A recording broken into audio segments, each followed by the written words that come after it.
My name is Angie Geetings, and I'm a special education teacher here at Madison Elementary, and I serve kids from pre-K all the way through 3rd grade with a variety of needs. I serve kids with intellectual disabilities, but I also serve kids who just need academic or behavior or health support as well. All right. How many years have you worked here? I have taught in Knoxville, I've taught in Oski, and then I took a little time off to be home with the kids. And so in the Pella schools, this is my start of my 6th year. Okay. And how many years in the school districts before? Oh, I think it was 5 years. Okay. Yeah, so I've always been a special ed teacher. As long as I've taught in a district, it's always been involved in special education. How did you get into special ed? Well, I went to UNI. And at first, actually, I wanted to go into finance, but I discovered I didn't really care for that very much. So I started asking people questions and trying to figure out what did I want to do. And actually, my sister-in-law at that Cara Vanderwerf, she worked at the Pella Middle School at that time as an associate in the special education department. So Dana and Hazel were kind enough to let me observe their classroom. And when I went to do that, I discovered I loved that and I had a passion for it, so I started classes and I love what I do, so that's how I started that. Very cool. And how many students do you support total? You might have mentioned that earlier, but how many students? This year I have 8 students on my roster so far, and that might change as the year goes on. I've got 6 students in this building, and I also have 2 students Faced as a special ed teacher here at Pella.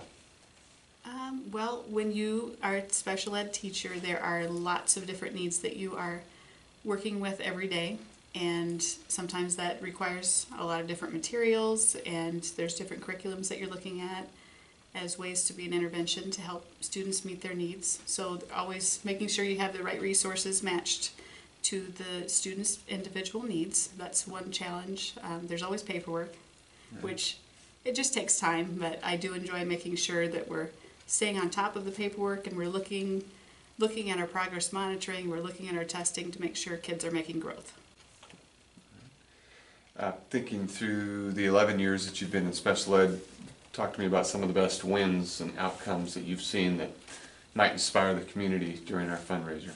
The best wins is just working with kids and knowing that they're kids first, because all people have challenges in different ways, and I guess it's my goal for people to look at students as students, and we all have different things that we're working on, and just to see the growth and the excitement, that's the best part. And living in Pella, I've always been from this area.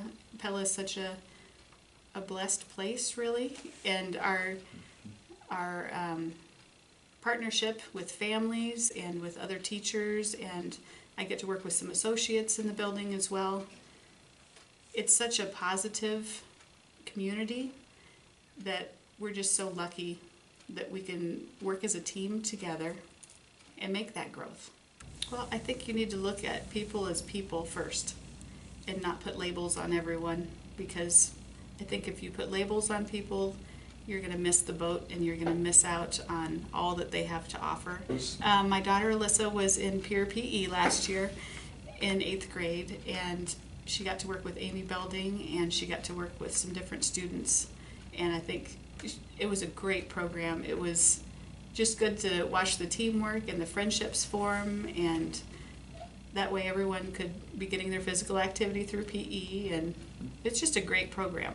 And for me, it's also it was fun for me as a teacher, because I had also served some of the students that she got to work with. So it was fun from a teacher advantage or perspective, just to look and see what growth those kids were still making, even though I didn't get to work with them anymore. And do you think